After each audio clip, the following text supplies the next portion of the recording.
കോമാടൻ അബ്ദുൾ ഒരു സുലൈമാൻഡിയ ഏതൊരു ചങ്ങായിണ്ട് വയനാട്ടിലുള്ള ഇങ്ങനെ കുറെ ആളുകളെ പേറി നടക്കുന്ന കുറെ നേരച്ച സാധനങ്ങൾ എലിക്കുട്ടി പൈസയോ അങ്ങനെ ഏതൊരു സാധനം ചങ്ങായി ഇറങ്ങിയിട്ട് ഫോൻ്റെ ഒക്കെ കഥകളുണ്ടല്ലോ. പ്രായത്തരായില്ലേ ചങ്ങായി, നിരക്കഞ്ഞ് ബാക്കിയല്ലോ ഉണ്ടോ?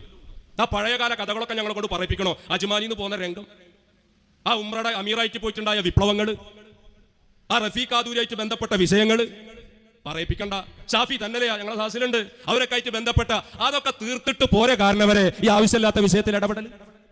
മൂപ്പരിപ്പം ഇങ്ങനെ റിട്ടയർമെന്റ് ആയിട്ട് ഇങ്ങനെ ഇരിക്കുക, അടവൊക്കെ തെറ്റിയിട്ട് സീട്ട് എപ്പോഴും പിടിച്ചോണ്ടാവുന്ന എഴുതിയിട്ട് ഇങ്ങനെ ഇരിക്കുന്ന ടൈമാ. അപ്പൊ നല്ല വല്ല വർത്താനം പറഞ്ഞൂടെ? എന്നിട്ട് ഇങ്ങനെ ഓരോരുത്തരും ഇങ്ങനെ ഇളകി വെക്കുക. ഞങ്ങളൊരു കാര്യം പറയട്ടെ, നിങ്ങൾക്ക് ഇളകാളം മരുന്ന് ഞങ്ങൾ ഇങ്ങനെ തന്നുകൊണ്ടിരിക്കുക. നിങ്ങൾ ഇളകി, നിങ്ങൾ കുല്ലുഹും മജ്മുഅൻ ഇളകി. ഇൻഷാ അല്ലാഹ് നിങ്ങൾ സർവ AP സമസ്തയിലെ വഹാബിസം വിസർജിച്ചുകൊണ്ടിരിക്കുന്ന സർവ മൗലവിമാരും പുതിയ വഹാബികളും പഴയ വഹാബികളും ജിന്ന് മുജാഹിദും ഔദ്യോഗിക മുജാഹിദും ഇനി ആരൊക്കെ നിങ്ങളിലേക്ക് കൂട്ടാൻ പറ്റുമോ എല്ലാവരെയും കൂട്ടിക്കോ. ഞങ്ങൾ മശായിഖന്മാരുടെ അഹ്ല് സാവിയത്തു സൂഫിയ ഒറ്റക്ക് നിങ്ങളോടൊപ്പം പടവരുതും.